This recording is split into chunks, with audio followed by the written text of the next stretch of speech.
Hello, how are you guys doing today? This is Brayton, and today's video is going over side effects from your hair loss treatments and what to do if you develop side effects from, finasteride, dutasteride, minoxidil as well, even anti-androgens, or just any treatment in general, and how do you treat this, or how do you know if you're having symptoms of side effects? What are the side effects of, these treatments, and how to know if it's actually the treatment itself that are causing these side effects, or is it something else that's going along? Because sometimes it could be also a correlation thing or something else in your life that can be causing so-called side effects. So we're just going to hop right on in and we'll dive into finasteride first. So first off, we're going to talk about finasteride and dutasteride, 5-alpha reductase inhibitors, the most common and well-known treatments when it comes to male pattern baldness, androgenic alopecia, or, hair loss at the end of the day here. They are what cut off the conversion of testosterone to dihydrotestosterone. Dihydrotestosterone, or DHT, is the main hormone that causes male pattern baldness or hair thinning. But at the end of the day, androgenic alopecia is still a genetic condition, so it just depends on genetics too.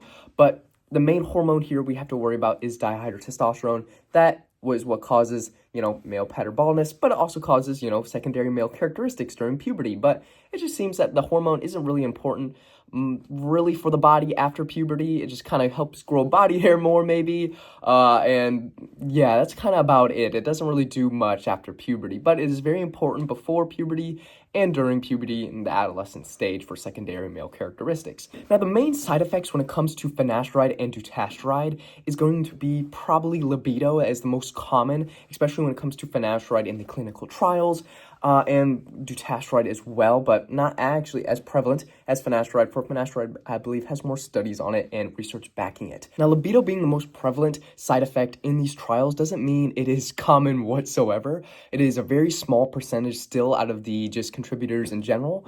So it is very rare, and it doesn't mean that it is completely, it can't happen. It can definitely occur in a lot of people day to day, and this is obviously these are just contributors, participants in the study.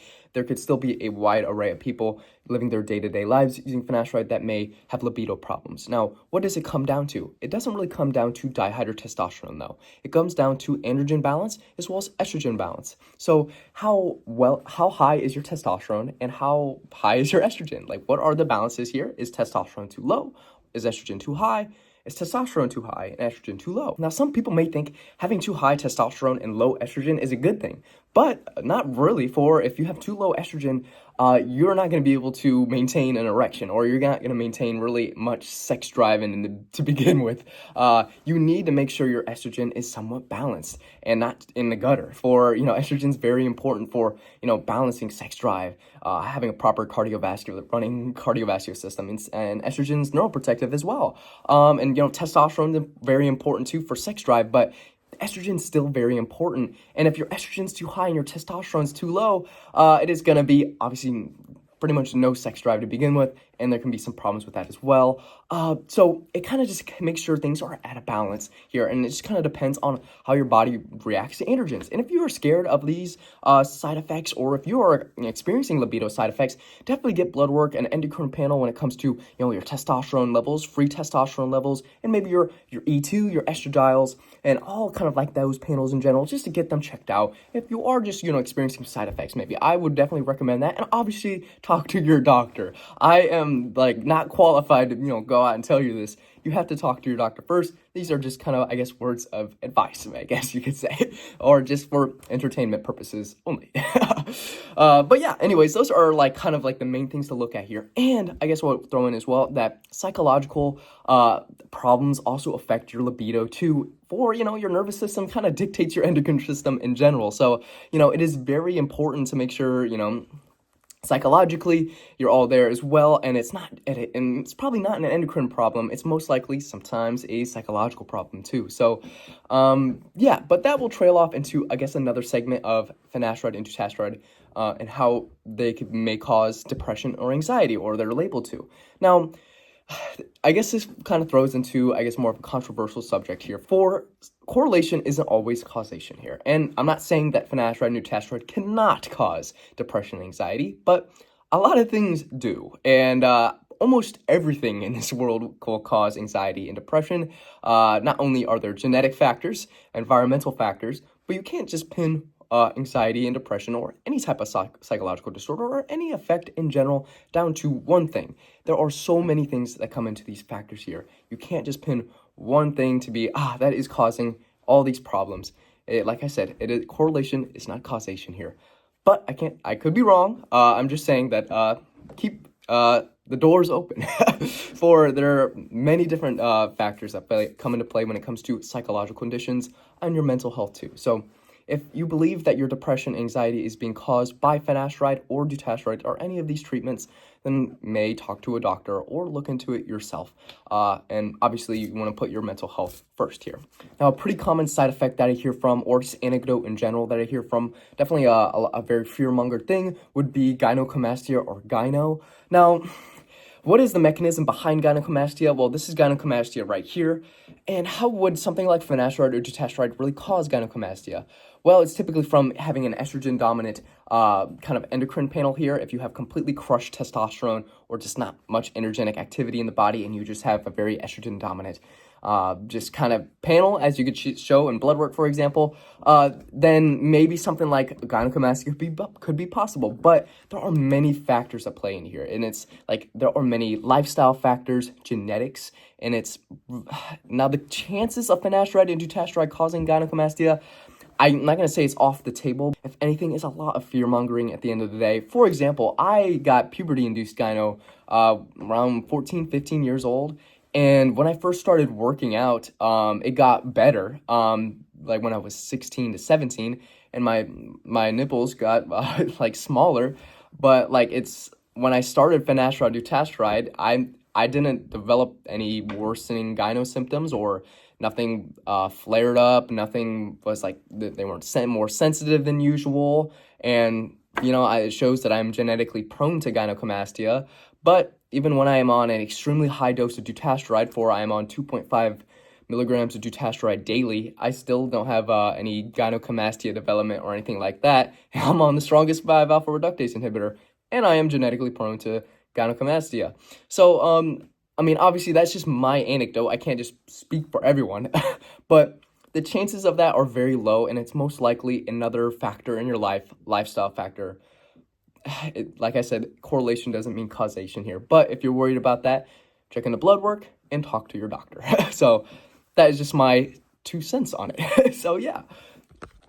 Now, the next most common side effect, or, a side effect that makes sense and it happens to everyone, is shedding or losing more hair when starting finasteride or dutasteride. Well, this is the most common one because, you kind of need to shed the hair when you're on finasteride, dutasteride. The old hairs that are being affected by, dihydrotestosterone, for they're miniaturizing the hair follicle. Now, when you start finasteride or dutasteride, it blocks off the dihydrotestosterone from binding to the androgen receptor and causing the miniaturization of the hair follicle. So when you use your dutasteride or finasteride, it will no more dihydrotestosterone binding to the hair follicle. So pretty much your old hairs are going to shed off and new hairs are going to grow back. So obviously it's going to be like hair needs to go through their cycles to properly, grow back a stronger hair. So when you start losing more hair on these treatments, yes, you're going to freak out, and it can obviously worsen your symptoms, or like if you're psychologically just like really like anxious or depressed about your hair loss, it can make it way worse. And I definitely experienced that when I first started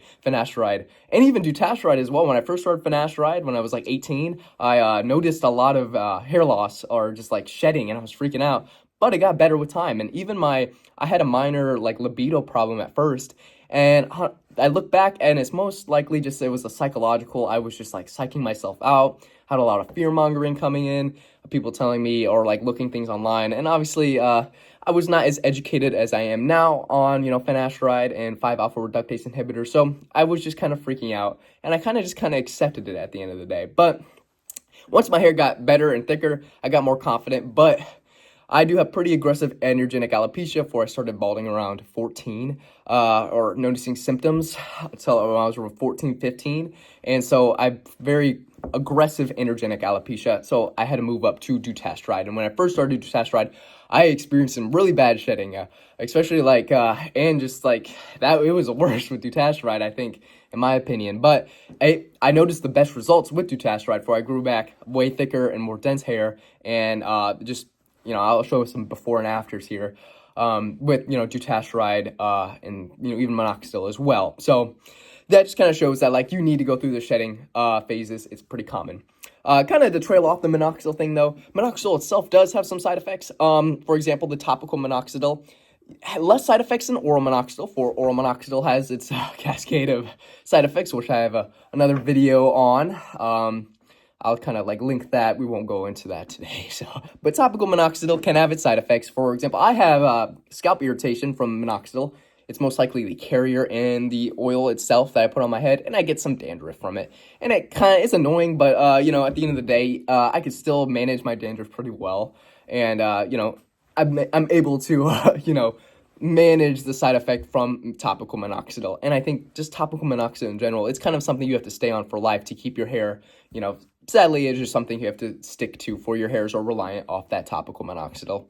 But I don't mind it, for I think dandruff and an itchy scalp is, you know, easy to tolerate and especially easy to treat. And if I just want to keep my hair. So, but yeah, next up would be like anti-androgens. Now, we don't know much about these. There are a lot still in clinical trials, and I'm kind of uncomfortable talking about them for, you know, they are kind of gray market, you know, research chemicals. So I'm just going to say, hey, if you are really just want to chase the research chemicals and want to try them out, or for your research subjects, I guess, do all that. But we don't know fully what side effects they can cause and what they can do to your body. I would really stay away from them, but it's up to you.